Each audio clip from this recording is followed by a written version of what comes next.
So, Mothering Sunday has just passed. Mother and Sunday has Has Mother's nothing Day. to do Yes, with mothers. Mother. It's all things motherly. Uh, Well, as I say, well, Mothering Sunday is about the mother church and not about the woman that went to squeeze you out, or whatever happens in the hospitals. yeah, who cares about those? You know, Far more important they than the mother church. Yeah, but had to make you for a few months, squeeze you out, and do it again. I don't know. give them not even give them a proper day. It'll start with being a day about a Mhm. mother church before. They are the most amazing of people, mothers. So, Yeah. and there are many stories about them. Many stories. Yes, and yeah, there's a lot of deities surrounding mothers too. Indeed. And so, yes, so where should we start? Perhaps maybe the oldest stories we have of mothers, more wives and women, is the magic wife, which is probably one of the most popular stories told, which is where a man finds the woman of his dreams and she turns into an animal and disappears. That's the general gist of it. Um, Is this where the whole get him to chase you thing starts? no, you already caught them at that point. But however, how you catch them can be quite horrific. They could actually be in animal form when you catch them, and then you convince them to stay in human form while you're married to them, and then after they have their first child or whatever, they disappear. They turn into an animal and disappear. And it's a very interesting story. There's loads of them, and they turn into different animals, from frogs to swans to mainly birds, but other animals too. And it seems to stem from an old, I don't know if you call it habit or whatever, an old behavior that men never used to marry or have families with women that were in their community. They always took women from communities that were far away. Well, not always, but there was a general thing going on that men would acquire their wives from far away. And then once they've had their child, the wife would go back to where they came from. So there was no happily ever after. It's this living together till the end of your life is I guess, a relatively new thing in terms of human evolution. That's very sad, actually. Well, is it? Is it? I mean, nowadays, I'm sure, judging by the divorce rate, perhaps there's something in it. Perhaps our ancestors knew what was the best way to live. But because we see these wives, I call them wives, going back to their communities, that's how it was thought they were turned into animals and disappeared because they were no longer around in the community where the stories are told. Yeah, what happened to so and so's wife? Well, she just disappeared. She turned into a bird and flew away. And then that was the story told. So I find that quite fascinating. And that's a story we see all over Eurasia and into the Americas. And it's pretty almost worldwide. Um, so that's an interesting behaviour. Why men and women would do that, or if I don't know if women were happy to do that, whether it was men grabbing them, taking them hostage, or kidnapping them, making a family, and then sending them away. I don't know. I don't know enough about it, but it is yes. We didn't particularly treat them. Well, it doesn't feel like we treated them well back then. Well, women used to not really be treated well. I had Renee Fleury on to Fury, yeah, Fleury on to talk about poisoning, which was women's work, and why was it so popular in the 1600s in particular is because, well, women had no ability to annul or petition for a divorce, and so if you had a violently abusive husband that could just have the liberty to smack you around, and you have no legal rights or protection. Well, maybe put a little arsenic in his or something a little more vile in his Yeah, no, drink, yeah, kill him. it's actually frightening. So yeah, I mean, even in the Bible, there is a. I'm pretty sure it's in the Bible. There is a clause about if a virgin is or an untaken woman is she then goes to her to the person who committed the sexual assault then can get to marry them. Quite horrific. Um, well, it is all horrific, and I don't know why that is the place because that just would seem to encourage such actions. I don't know, or does it discourage actions? Gareth, there's a question. I I mean, think I think that could be a double-edged sword. It could be used against women who are now victims, or it can let the warrior class or the priestly class or the no yeah, the royalty uh hey, you now got to pay the consequences of your actions. yes, yes, I see what you mean. Well, that, yeah, I don't know. I don't know where that rule was implemented. I mean, certainly in the Near East, I would expect that to have been um, in place at some point for a period of time. But it does seem like women get a raw deal. Yeah, they don't really, I mean, women never really get a great deal, unfortunately. No, yeah, Uh, yeah, considering the importance of the mother. I mean, without yeah. our mothers, would we be the men we are? Yeah, when you see in, patriarchal societies, I don't really, are there any matriarchs? What in patriarchal societies, But are there any matriarch societies? matriarchal societies? Um, in the modern world, I cannot necessarily think of one. I mean, you get societies where women may have a significant role, but it isn't in the sort of official hierarchy of things. So you find men may be kings and lords and that, but women tend to be priestesses and the like, and so hold on to a certain power, even if that power isn't one of law. Um, but women are really, unfortunately, they get the short end of the stick in history. They're kind of just a property exchange. Always, always, absolutely. So yeah, I mean, you don't really, other than like maybe pre-Islamic India, because we have deities like Mahadevi, whose name translates into modern day English as the Supreme Mother Defender. And in the Western world, she never gets talked about. But I mean there are women gods, and there are obviously the mother god or Mother Earth, Mother Nature as we call her. So there is some magic associated with her in that role. And I guess women are seen as magical because of what they can do. In terms of growing a small human inside of them. That, yeah. that is an amazing thing. Um, and they do go through a lot of hardships to be able to do that. You know, yeah, it's not.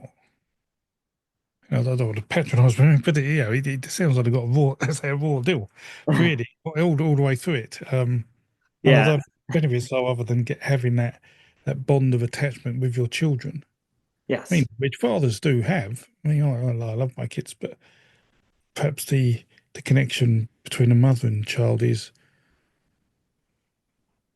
more, although I don't know how you'd measure it, because they have that bonding as part of the pregnancy. Well, I mean, it's a different type of connection versus the person that grew their child versus the person that watched someone else grow their child. Hmm. Yeah, yeah, I don't know. Is love just love? Can you Different amounts. I don't know. I mean, I'd just tell both my children none of them are my favourite because that saves all arguments. Yeah. Yeah, I don't like either of you, so just yeah. I don't like either. Yeah. Stop asking me for money. But yeah, not really. I love them a bit, but Yeah. yeah, it's a real tough nut for them. But as I say, they have been associated with magical things, and we see certainly in shaman um, type societies that uh, many shamans were women, and they have a, a different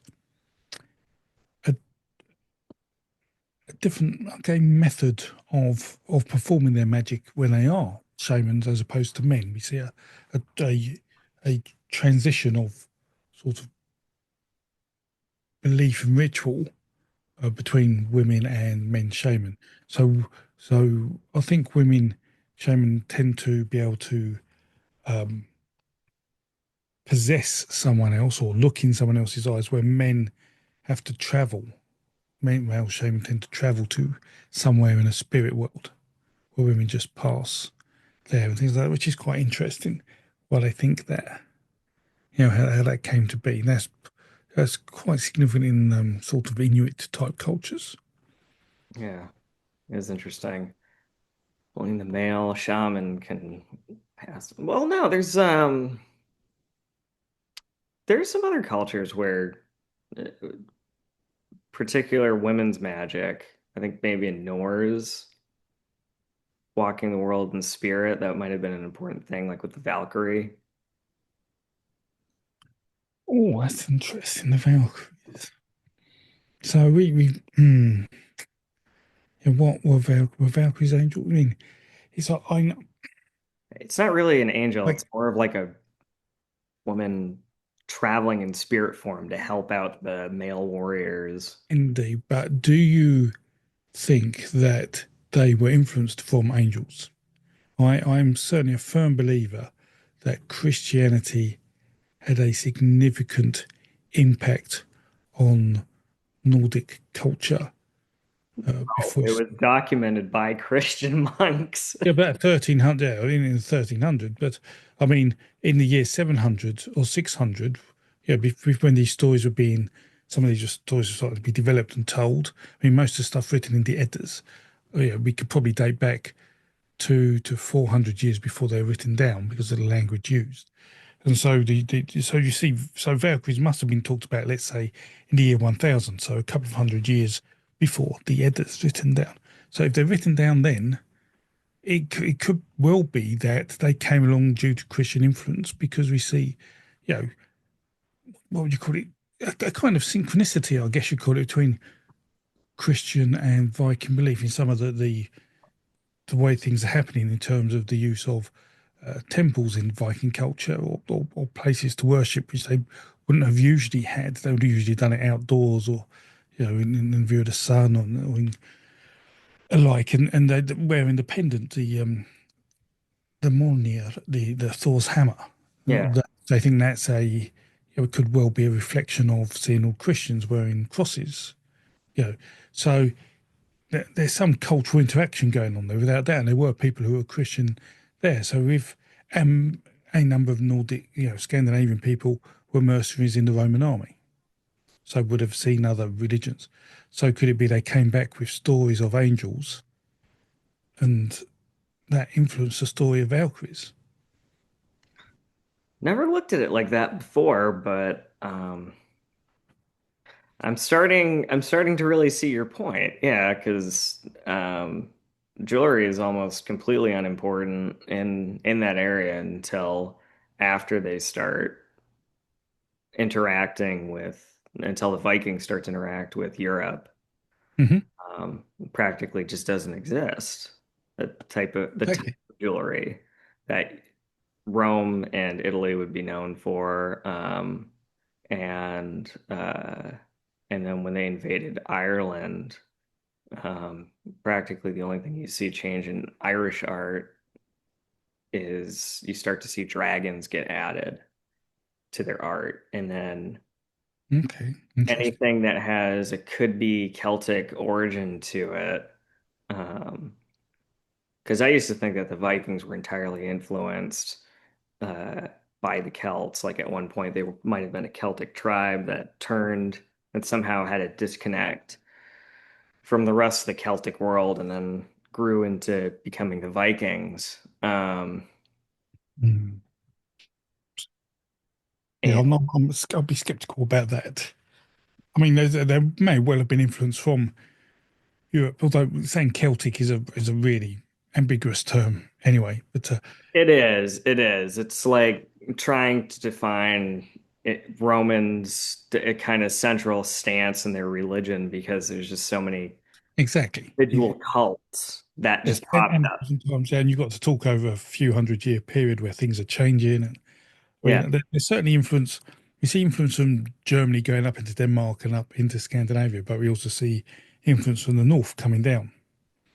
So there is a sort of two separate cultures, one Neolithic farming and one more probably Proto-Indo-European coming in and causing a mix.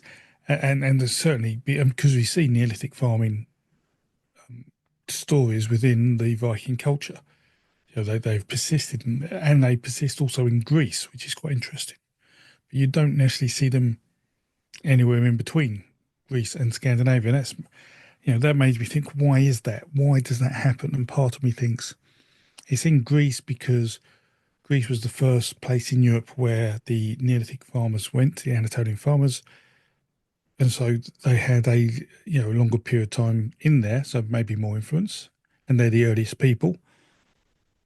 But in Scandinavia, perhaps that remained because it's quite a remote place, and you think, and no one was there to change it. So those stories again persisted. So almost like opposite ends of the spectrum, and why those stories remain in those sort of opposite places in Europe. it could have been that, but I think, well, now that I'm thinking about it,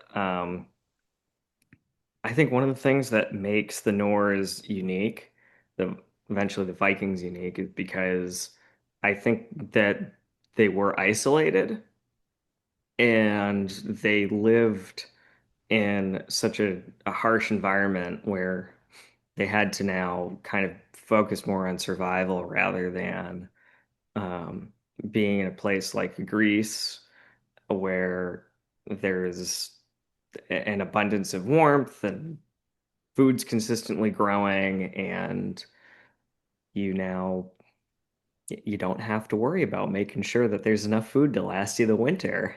Um, or you're not consumed in 6 months of darkness.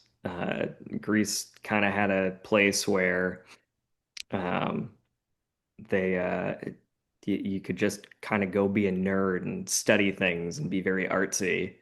Um, this is It's a still harder a life. conversation I had in my last week interview with Ed Barnhart on the Mayan world. Some of their opportunities came from the fact that they lived in a rainforest.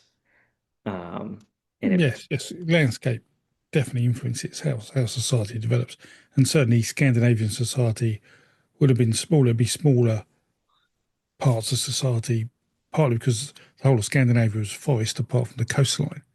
So no one really went in the middle of it. So everybody's live on the outside, and you can't really have big cities there.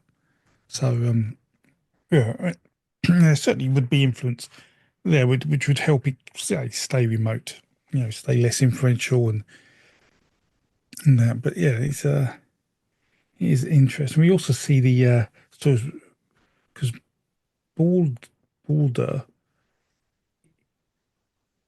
I believe, is a agricultural myth, so a Neolithic farming myth, because he goes to the underworld for a few days, and we see that sort of in the Neolithic and earlier cultures, but we don't necessarily see that story in direct Proto-Indo-European stories. I mean, it is in Greece and that, but that's because it's come from the Neolithic farmers and Rome. But you don't see it necessarily in we see it in Scandinavia because I think it's Neolithic. But we just see it in those agricultural cultures, and particularly because in the I think it's probably Saxo Grammaticus's version. It talks about people have to weep for Balder to come back, and people weeping is in effect a ritual of please make it rain, which you need in an agricultural community, agricultural society. So yeah, so that's really quite interesting. Well, they yeah, I don't know how we got on to Vikings and that, but yeah. So did they really have a mother god? They so we hear the in Germania, wasn't it? Tacitus's Germania. We see that he writes about Nerthus, and we believe Nerthus may be the equivalent of Mother Nature, but we can't be entirely sure. Um, but we don't see that mother god, let's say, in the Scandinavian pantheon. We have, and Freya, I think, could also be related to Frigg. And Frigg's interesting because Frigg was also used as a swear word in English, even up to the many recent years. But it used to mean love, but it got changed into, in fact, the equivalent of penis. Here we go again. Garrett, we go our conversations. Perhaps it's my fault, edge off to these things. But Shakespeare says something about love and Frigg. But then you end up in the 70s with Sex Pistols singing "Friggin' in the Rigging." The B side to something else. Yeah, and it turns out, but that frigging in the rigging is after Frigg, the god. Yeah. So Frigg is the origin of the F word. Yeah, yes, in effect, yes. All Yeah, yeah, because of for one of killing. Shakespeare's dirty jokes. So that's if we've learned something today, that is it. Um, All right, cut interview. We're gonna end it right here. well, considering how we started just before the interview, I think we've gone full circle.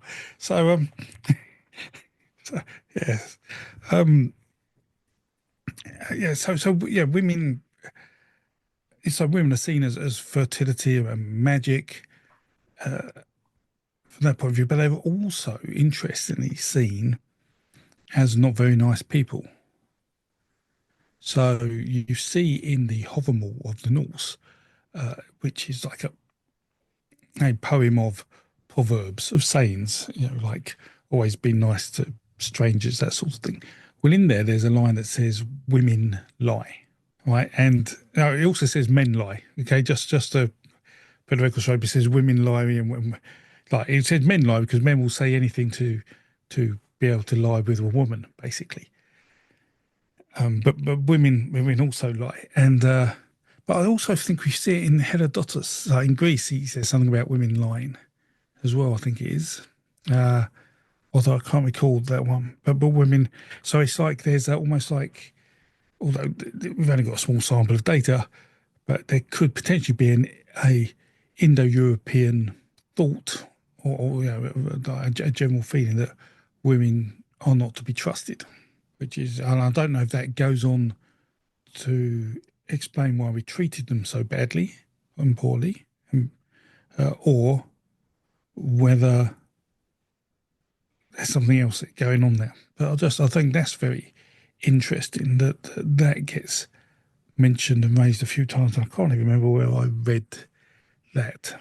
I mean, the Hovermore I know because it's a primary source, but I mean, you're also looking at a warrior culture, so yes. So because you get different myths types in Greece, or you get they called their stories mythos and logos.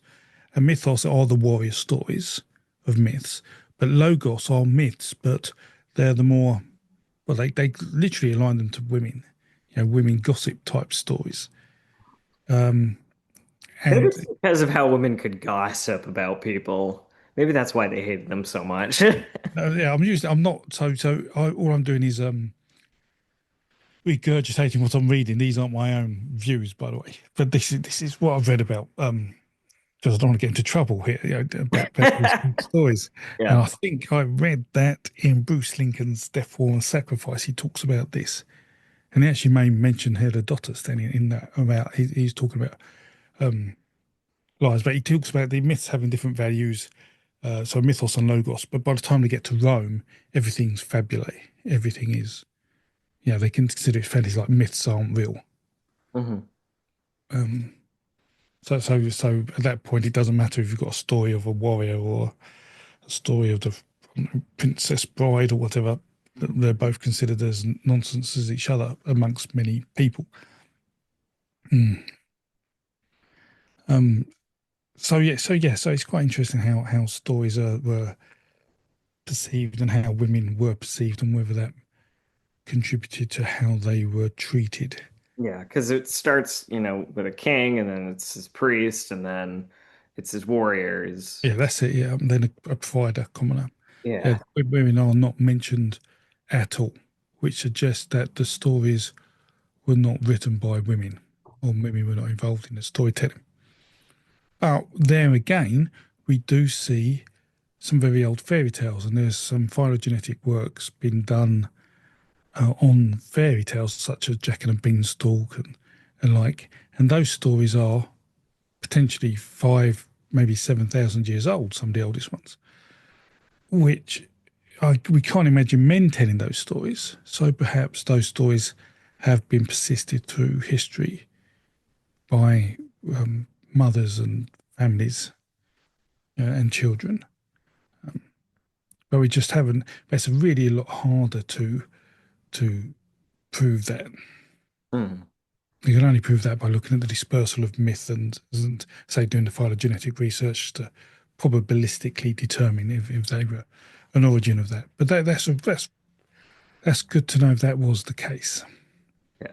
Because And actually, to think about that, because you always get me to think.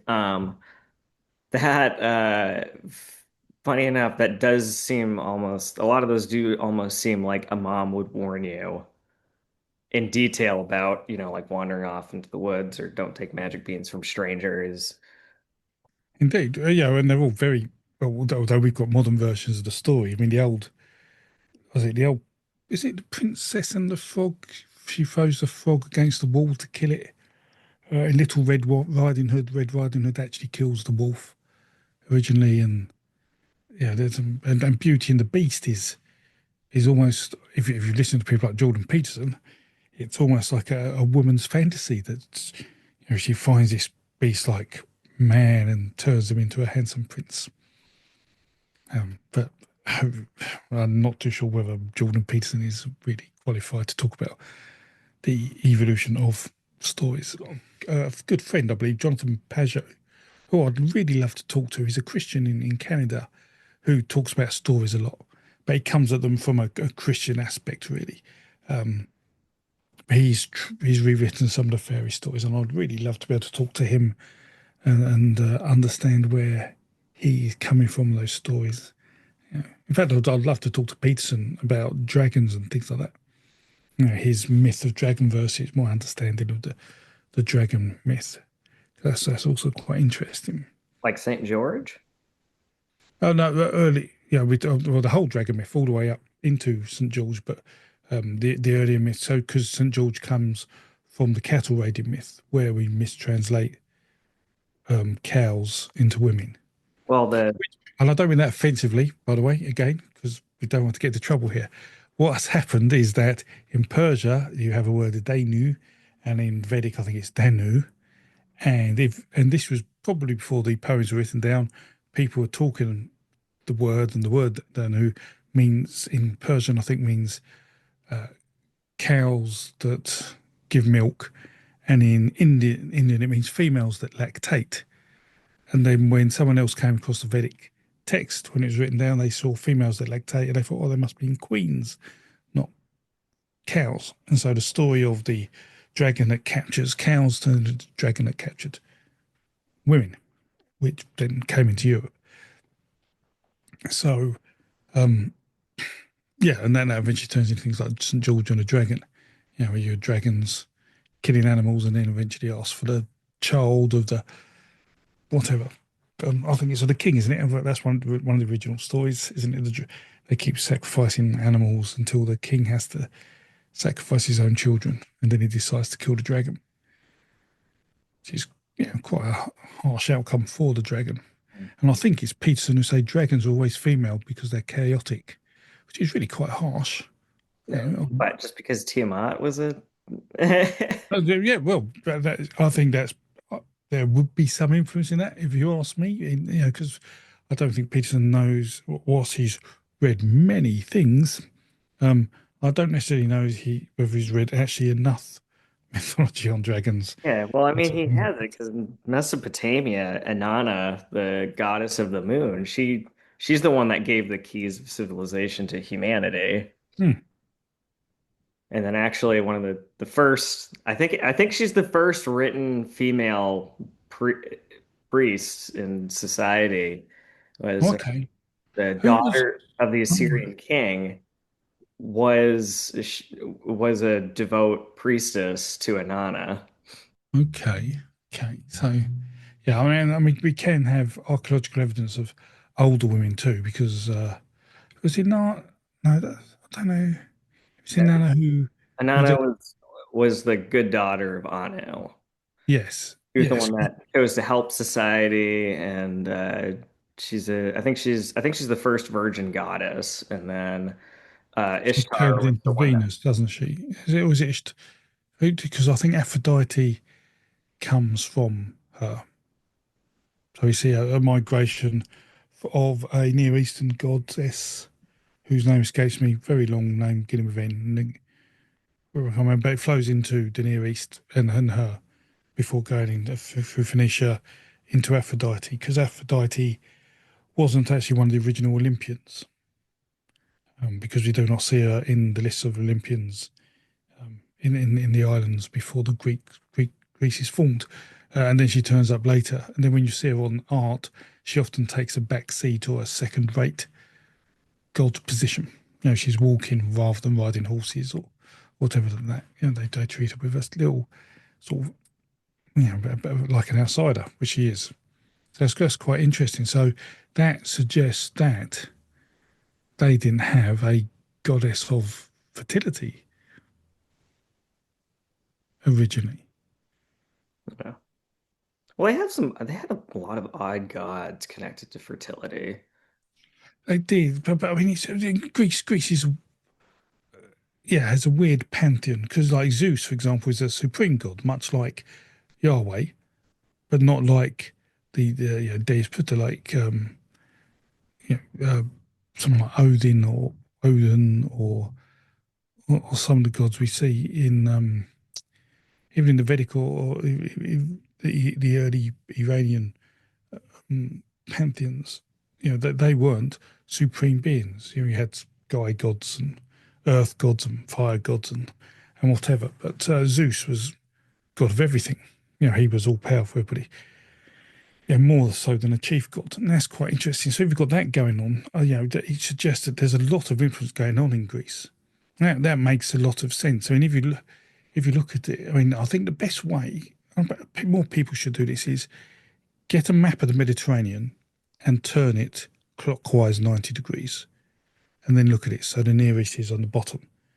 And if you look at the Mediterranean, you see Anatolia literally as a peninsula stuck between the Black Sea and the Mediterranean, and then Greece is there with it's many many islands.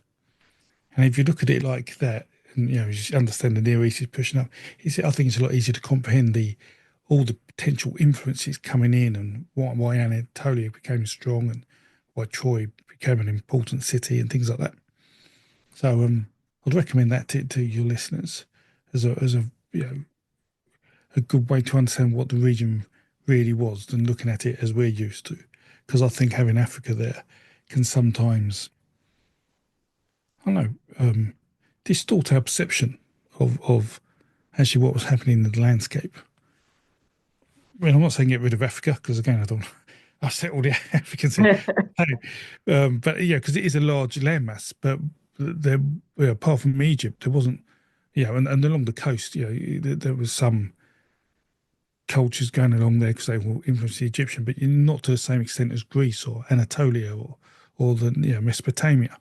Because So other, 'cause other than Axum, which is 1250 BC, there wasn't really any sort of expansive or colonizing, uh, It's you know, huge. It must have been something. Part of me thinks there must have been something over in Morocco, opposite Gibraltar. Because people crossed there, yeah, definitely crossed there, and you have Mauritania and lots of influences. But that was probably later on. That's probably I don't know, maybe 2,000 years ago, 2,500 years ago. I don't know. the only That's, the only well, the only country I mean, not country, the only kingdom I know of that ever m moved out of Africa, BC, that would that would colonize or invade anywhere with a significant influence would be Axum. mm. So yeah, so from that point of view, don't ignore Africa as a continent. But if you look at the Mediterranean like that, I think it helps you really understand actually what the landscape looks like. It's a lot easier to perceive a landscape like that. And it allowed it when I look at it like that, it really allows me to see actually understand the influence from Greece. And there's so many islands there, so many people could have gone to any island and set up cultures and trade routes, and there'd be so many influences from so many directions. Plus, you had all the land to the north, which was very different to the Near East. You had the forest and mountains, which farmers took when they got to Greece. It took them 1,000 years then to go into Germany, like, because it was just a different landscape. And the same with the Indo-Europeans. Go from the steppe to a mountainous forest area. It took them almost 1,000 years to work out how to change their culture and their tools and technology to do that. So there's probably with people stuck there. There's probably a lot of cultural swapping going on now, interactions and the like. Yeah. Yeah, so, that probably helps explain some of Greece's unusual nature in its pantheon. Yeah, because there were people that would travel all the way out to like Mesopotamia and Babylon for Absolutely. education or just to learn about their magic. And then, I mean, the Greeks were travelers. They like to go to different places. They wrote very highly, going back to Africa, they wrote very highly about Ethiopia. Hmm. Um, and the Greeks apparently found their men very attractive. Okay. Um, so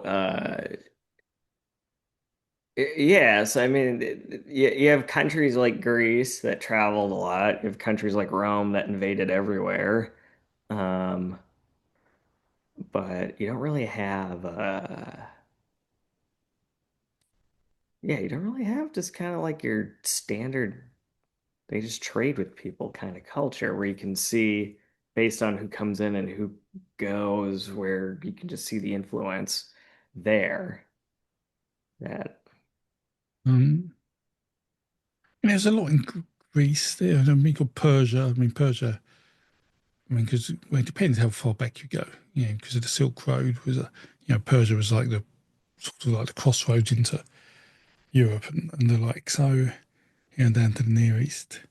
And we do know Indo-Europeans went down into Africa. So there's lots of travel going on. And we see odd clues, big, but, not many clues of that. But yeah, you're right. I don't think, but yeah, Greece to me certainly feels like it was a how do I best describe it?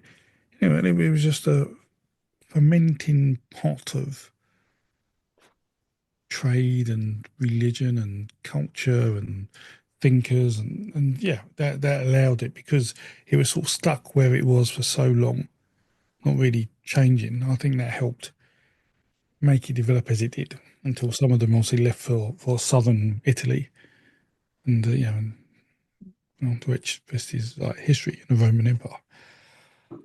yeah, A few hundred years later. everybody's favorite group of broomheads. Yeah. So yeah, that's So I don't know where we're going with it, but yeah, women get a tough deal. Everywhere's patriarchal and they're treated poorly. Yeah. So yeah, no, so yeah, make sure you give your mother a Mother's Day card. Is what I say. That's the conclusion of this. Yeah, and then to say thank you. Yeah, she's from a long line of really, quite awfully treated mothers, I'm sure. Yes, a long line of very awfully treated mothers. Yeah, it's Mm. kind of interesting. They don't really have like a glorified mother deity or a glorified female deity. I mean, the only There isn't a mother. Yeah, you're right. There's a Mother Nature or Mother Earth, but there's not a god of mothers. yeah, it's not. If that makes sense, I don't know. Yes, Maybe John, we gotta make a new deity. not the god of mothers.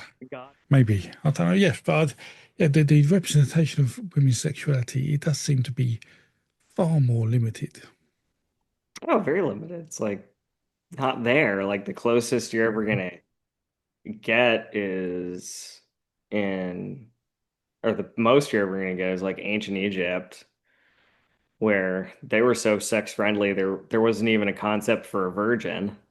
Um, and I mean India, but really what was it? The Karma Sutra, that was really a political document. So the Kama Sutra was a political document. Yeah. It only talks about the dirties for a short period of time. Then afterwards, it gets into politics as to who you Mm, should sleep okay. with and why you should sleep with them. It gives suggestions to both men and women as to what you can gain from sleeping with the enemy of your enemy. Wow. I've seen some bad Facebook posts about people who have slept with the enemy of their enemy. And there was a, but yeah, I didn't. Yeah, yeah, obviously it's an old tradition then, to get revenge or whatever to manipulate things. That's interesting. So the other that reminds me of another story. So the other story we see about women is about their sexual organs.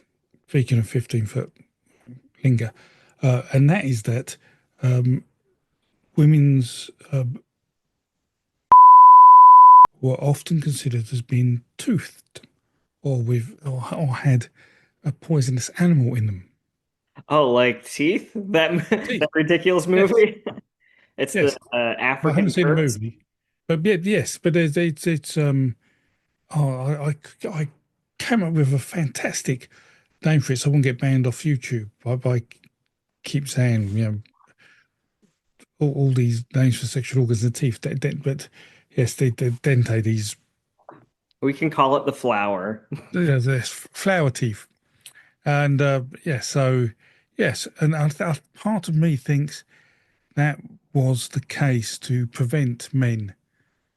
That story is told to prevent men, or certainly young men, doing things they should not do. I know I Okay. don't know if that's the case, but I can't see any other reason why that is the case. But it also may be used to explain why that flower would sometimes um, bleed. Okay.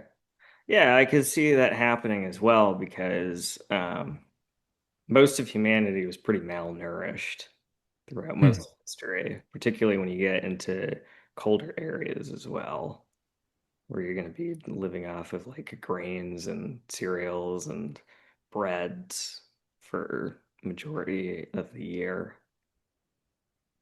And it might only happen during. Now that makes a lot of sense because then all your fruits and your greens and your vegetables are growing during the summertime, and that's why the springtime could have been seen as a fertility thing. Because you can eat during that time to keep the baby going and the pregnancy healthy. Yeah. Okay. Interesting. Whereas It could be. beforehand, okay, because I thought that was just like a modern concept. Well, that would work. And so what I also know is that once a baby was born, until we had pastoral farming and the dairying of cows around 5,500 years ago, um, mothers would only have one child every maybe 4 years because the child would be suckling till they're about four. to get sustenance because there wasn't food around. But once we started dairying, like cattle, that only happened to the age of two. So, like the Indo-Europeans who were pastoral farmers could have twice as many children, Hmm. which helped the population of them and their dominance within Europe and across into India. Okay. So that sort of ties in together with having babies at the right time and so the mother's healthy, and then making sure you have milk to feed them. Okay. That makes a lot more sense. That explains why um, the descendants of everybody who came out from that Anatolia, Göbekli Tepe area, those people could very easily just go in and dominate all the regions that had just native hunter-gatherer groups. Yes, so certainly for farming, absolutely. Well, we and plus the fact that food, is a lot easier to get when you're farming. Although it's harder to farm the food once you have the food, it's a lot easier to deal with. Which is there's the I don't know if I've spoken to you this before, but there was some scientific experiment where someone could harvest one man could harvest in 3 weeks, literally enough grasses to feed a family of four for a year. So you need 3 weeks hard work if the grass has grown to feed your family. They wouldn't be overly nutritious, but it would see them last year. So you'd supplement that with meats and whatever. But that seems like a bargain. If you're a member of the human race and you can find a place with lots of grass, then why not? Oh yeah, that's a complete bargain. I mean, the size of my yard, are you kidding me? I could live off of the grain for a year with the amount of grass that grows on it. Wow. That's So coming yes. from a guy that eats a lot. Oh yes. So I don't know. Yeah. So what? Is it better than to raise sheep on the grass? Is that why pastoral farming worked? I mean, it's a lot easier to have animals than grow plants, I think. Or is it? I don't know. That's interesting. There must be someone's done calculations of how much field is required to give you grass to eat versus the amount of field is required for an animal to eat the grass to give you food. So that's more inefficient. I don't know. But yeah. But I'll tell you, I don't understand why the Indo-Europeans preferred pastoral farming over just agricultural farming, but it worked very well for them. Mm. And they still didn't have a god of mothers, but they did have a Mother Earth. Um, so but in fact they had two mothers. They had so this if you want to aware of this, they have Deus Peter, like the father, the Sky Father or the God Father, and there was the Earth Mother, but there was also Uranus, who was the mother of the night. So it's felt that she, the Sky Father for the daytime, and the Night Mother in effect as well, rather than the Earth Mother. Now I don't know if she was a hangover from hunter-gatherer times, or whether she came into play because of Neolithic farming, or astronomy, or as a way to justify other gods being alive, like the moon deity. You do need a night mother to give birth to the moon god, for example. Uh, I don't know, but that's yeah. Much to think about, much to debate upon. And yes, but certainly there was uh, multiple partners for men back then. So it's still that's which seems to be quite a common occurrence before Christianity. Yeah. Um, well, I mean, Christianity is also kind of strange by division because certain groups, like, or certain places, like if you go to South America, like Mother Mary is kind of like the most important figure, Mm-hmm. one Roman of Catholic the Church. most. Um, but in other parts of the world, like Mother Mary doesn't even count pretty much. Um, Exactly. Exactly. So Roman Catholic is she's very important. If you go to any house in Ireland, or like in Republic of Ireland anyway, you'll see most of them have a statue of Mary in the window. Something, she's very important. Which and I don't know enough about the Virgin Mary and when she cropped up in history. She's in the early Gospels, isn't she, as a virgin? the That was earliest um, gospel, I'm trying to remember off the top of my head. Matthew. Is it Mark? Mark's the earliest one, isn't it? Mark, Matthew, Luke, then John. And I think she's in that. And she's partly in that because, those gospel writers were Greek, and all the Greek stories had a supreme deity having a child with a mortal woman. Hmm. Yeah. And that child turns out to be a sort of a demigod, special god. So all they're doing is just remixing classic classical myths, Greek classical myths to create Jesus, allegedly. Yeah. Sorry, but I think it's made up. Um, or a lot of it's made up. Yeah, because you see him develop. He's not even the son of God until we get to John. I think he's just he knows God, but I don't think he ever says he is God. He never outwardly says it. He always No, says he's the son of man. son of man. And he says that because he wants to not come off as another street prophet for the Romans to execute. And that didn't go so well, did it? It didn't. That no good Judas. Exactly. He knew all that was going to happen. And in fact, if God knew it was going to happen, did God really make any sacrifice? If he knew his son was Like going to come back, this is like the big area of controversy now. one of the many, yeah, but yes, Yeah.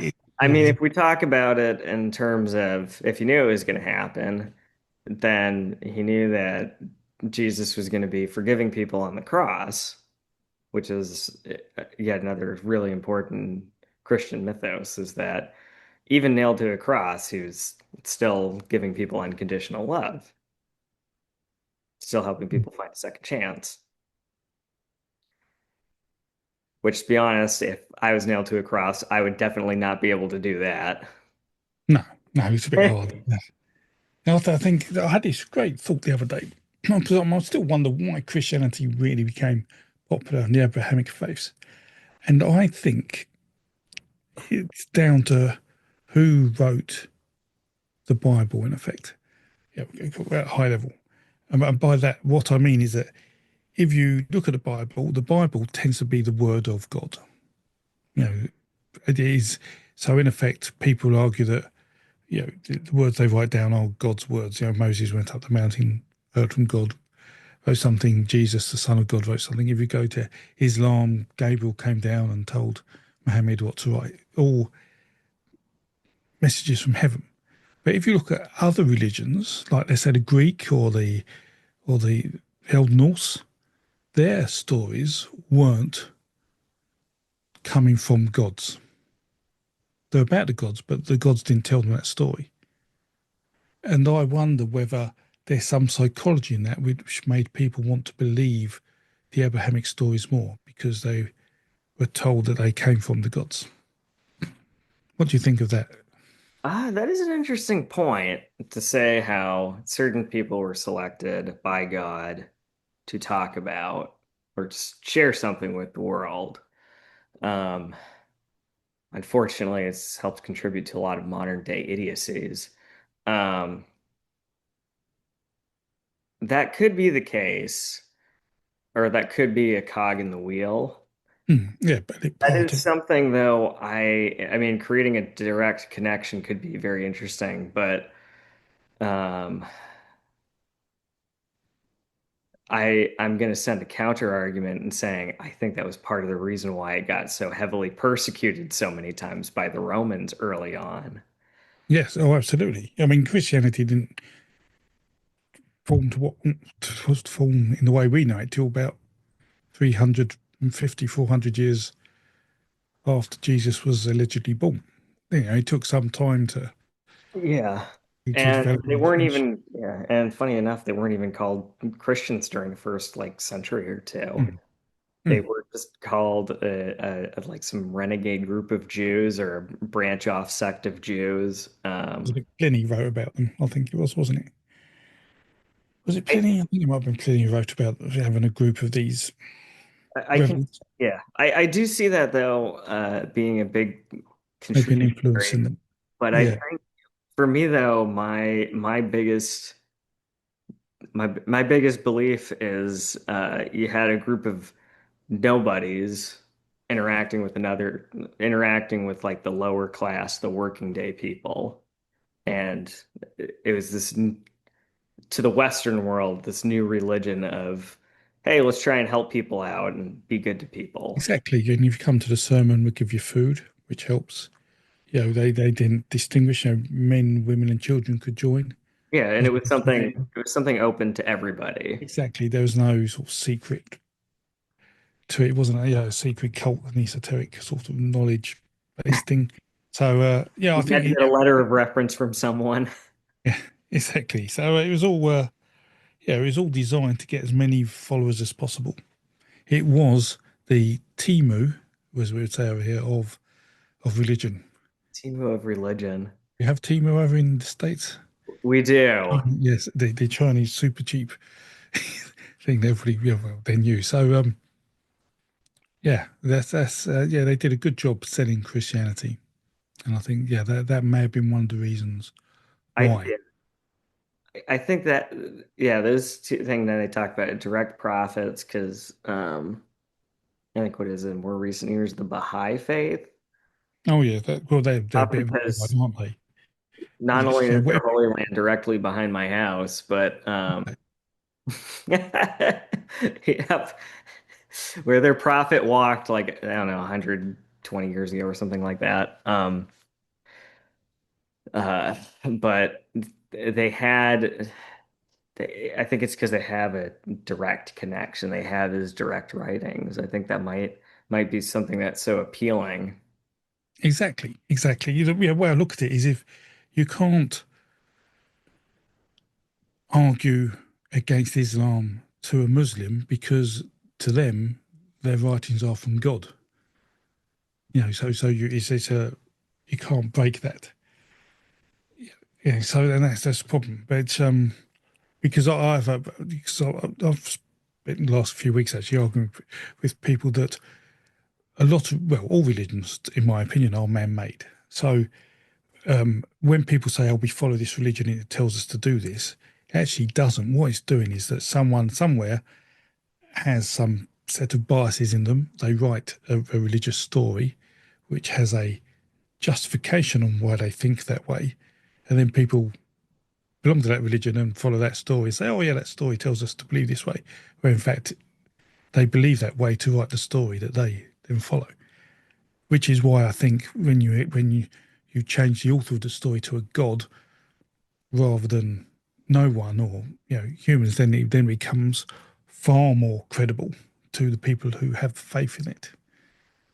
Yeah, that could very well be it. Yeah, because now you have a direct physical body. I mean, like going back to Saint George, with the saints in Christianity, it became very appealing because you had people too that produced miracles or practiced Exactly, and active he was a martyrdom. was it? And Yeah, it then, was about martyrdom, wasn't it? Pretty yeah, much. and then they have supposedly antiques or not antique, but artifacts like pieces of the saint. Yeah, exactly. Yeah, we've got a bit his arm here. In Yeah, fact, yeah, or like Saint George, they have an actual mausoleum. oh, okay. There's an actual crypt where he's buried. And he wasn't even England's patron saint until Way yeah, later.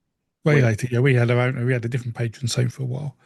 But yes, I mean, but I do like these religious artifacts. I mean, I remember in Europe, I think it was probably in about 1600. Mary, the Virgin Mary, her mother, um, she was on display. Her head was on display at 7 different churches at the same time, which Makes you think she had a seven-headed mother. Jesus had a seven-headed grandmother. That's the only way that could have happened. Um, Yeah, uh, the fallout of the medieval period. or she was a very special mother, because this is about mothers, isn't it, Garrett? And the It seven-headed could have mother. been. It's not spoken about enough Her in head popped out of the grave 7 times. exactly. Yes. So it's great I business. don't know, Yeah. maybe her head was chopped up into 7 pieces. No, it was a full head, Full just head. Wow, seven that's a times. mom right there. There's a seven-headed mum. She was a very well gave birth to Virgin Mary. What can you say? Yeah, what can you say? So, Unlikely, it's but that odd idea of like why are they so obsessed with virgins? well, it's the Greek myth, isn't it? It's the Greek, the Zeus takes virgins, and that's all it is. Jesus is a Greek myth or a Dionysus type of myth, or Maybe it could have came from Inanna. there's probably influence there, influence of Egypt and Mesopotamia and all sorts. But I say predominantly Greek texts, and then it's got shaped over hundreds of years. I mean, I don't know if you're familiar with the Nestle Aland text. I think it's called, which is basically the New Testament, but it's every version of the New Testament in it, and it shows you all the different versions as you go through. So you have one verse and about half a page of sub and footnotes saying this was changed, this, and it's just fascinating to read how the Christian story has changed so much. I'm sure if you put that on the in churches, for the 10 o'clock mass on a Sunday morning and told people to read that, they might have a different view of the Bible. It would be interesting to take Because, all the different texts from Old Testament period going all the way down to the Leningrad Codex. I can't remember what the name of that Bible is. It was made in 1009 BC, or 1008 BC. okay, really? Yeah, That's before the Old Testament. that's the oldest Old Testament.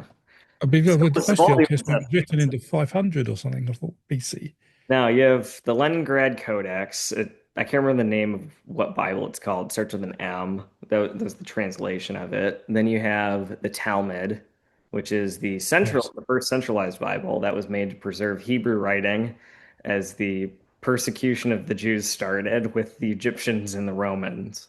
So Okay, well, they must have don't introduced it normally back hear in, I would have thought, because she must have disappeared and then been introduced back in, because the Bible sort of, well, I don't know, because the Orthodox, well, are you talking Orthodox Jews? Yeah. Christianity. Christianity. So, yeah, they must have been added back in later then, because it would already been written out of the text by the time Orthodox Christianity sort of became established. So they would have had to have, well, unless, yeah. Although saying that, they did make up stories because we have the Dove King poem from, which is meant to be about 2,000 years old, but we have a version from about 1700, I think it is, or 1600 in Russia, which in effect is the Indo-European creation myth. But they've used it to say Jesus was made from parts of the cosmos, which is in effect a reflex of the Indo-European creation myth, which is the giant was used to make the cosmos, Yeah. which is so it shows they're still making those stories up. And we see that as well in Persia, don't we? 600, 650 in the Book of Kings in Persia, they have the latest version of, in effect, what is the Greek creation myth, the Neolithic creation myth. Yeah. So those myths are still being regenerated. So yeah, perhaps that was still going in, and in some places, and we just don't have a record of it, or I'm not aware of it. That's fascinating. Yeah. Hmm. And then I think it's the Pisti Sophia. Uh, Jesus came to correct Sophia's mistakes or something like that. I can't remember much about that text. It's one of the weirdest Christian writings ever made, and it just mysteriously popped up in the 1800s in London one day. Is it an authentic text from sort of 1800 years ago, or is it a more middle-aged text that's Uh, popular? I don't know how old the text is. It was written in like 4 languages, but someone just one day, just somehow smuggled it into London. So Okay, because we see some of the old texts I mean, from that some New York dealer had the Book of Judas or something, wasn't it? And it just crumbled in his safekeeping because he didn't look after the paper that well. Yeah, Yeah, that missing. So that one from 200 AD. yeah, something like Weird that. how some of those texts just somehow appear in random parts of the world and like nobody seems to care about it. Like, oh, this book's from like 200 AD. I should send this to a museum. Nah, I'm just gonna throw it in my safe and just let it rot. Well, the world was a different place back then in terms of you know looking after things. I mean, for all the hassle us Brits get for colonising the world and taking artifacts, if we hadn't taken those artifacts, they may not exist today. Well, some people might have not done archaeological work and unearthing their own history, or even Hmm. there are some parts of the world where some things might have not ever had been saved had it not been for the Brits or the Indeed. French. And so, yeah, whilst you know what we did was bad in many ways, that there were some benefits from it. There were. Yeah, I yeah, mean, like in Egypt, as an example, there are a lot of Americans in the 20s that went out and very mm, wrongfully stole a lot of stuff. But this was, like thousands of years after mm, that culture had died off. And so, because of the Islamic influence, because Egypt is still an Islamic mm, country, um, people had just kind of, not really thought twice about it anymore. yeah. It was yeah. It's taken us a long while to learn how to study the humanities properly in a good way. I mean, the history of folklore is horrendous. It was, well, shoddy at best to start with, became quite nationalistic, then became sort of science-ish before actually, sorting itself out. And then, yeah, it's still an inexact science. A So horrid way to excuse people's bad behavior. I'm not excusing any of their bad, but I'm just saying it's just, it was just, yeah. I saw a picture of some one of the first Irish folklore societies. And I think it was about 20 years after it was taken, I think about half of them were part of the Irish Revolution Army or something. It was something really weird. It's like, what the? But the people are really passionate about their land and their heritage and their culture and the like. And that's a really hard thing to navigate nowadays. I've just actually made a video a few days ago talking about talking about you can be proud of your heritage and you can want to preserve your culture, for the record. But that's really hard to balance for some people and not be racist, for example. So if you look at particularly like some of the Germanic religions, that they would never allow anyone who wasn't from northwestern Europe, the heritage, into their religion, which you would argue is racist. Um, it's really hard to explain to them. This is part of the problem of, say, humanity. It's how do you tell people to, you can be proud of your heritage and your culture, but don't be racist. How do you? That's a tough thing to get when people are religious. Well, I think well, part of it is when folklore became nationalists. Yeah, Now that modern day people just try to reject or ignore that period even happened altogether. And mm, I mean, I think as long as people can walk in knowing that, back in the day when the world was ran with an iron fist, kids, uh, everybody had a if you're not with us, you're against us mentality, and if you're against us, we should probably decimate you. yes, Um, which is yeah, why in the modern day we have religions like Buddhism having a very profound philosophical influence. yeah. I like that. Yes, yes, Yes, the world is changing, but it's a tough rope to walk. You can't keep everyone happy. That's the bottom line. There's always someone that's gonna somehow either take advantage of something, primarily for money or some type of leverage, which is where we get into these disputes of racism or religious supremacy. Um, because I mean, if you Mm. even look at, like as an example, not to pick on the Vikings, but they're the easiest to discuss. They were a military Mhm. power that Europe couldn't take on. And the only way to dismantle the type of international superpower that they had became at the time was to convert them to Christianity. And when they converted them to Christianity, uh, they could utilize their one tool against them, which was the church. And the church could just go in and kill anybody for any excuse for thinking they were a pagan. Indeed, indeed. Yeah, Church Charlemagne and how old, it doesn't say the church bribed them, here, have some soldiers and just give us some tithe money and yeah, jobs are good. And it's really what it was. It's paid mercenaries. That's the Roman Catholic Church of the first 1,000 years. It's yeah, absolutely yeah, the things that that church did, absolutely horrific. But yes, it is tough. And that goes, yeah, well, I say it goes back to the stories, how if you tell the people today who like the Germanic religion, the religion you practice is actually probably less than 100 years old. In terms of writing, it isn't a reconstruction; it is a construction.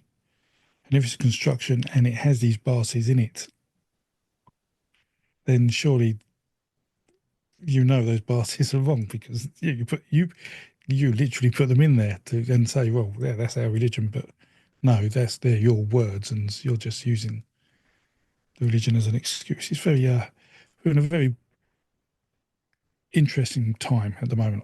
Maybe we should change our religious views to having more of I don't know, being mom friendly. Yes, whatever Like, country it is, yes.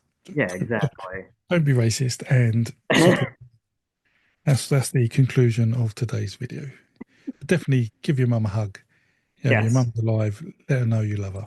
That's that's probably the best advice I can give anyone. Sounds Is yeah, do that. all right, John. It's been another interesting conversation. It's marvelous. I love these guys.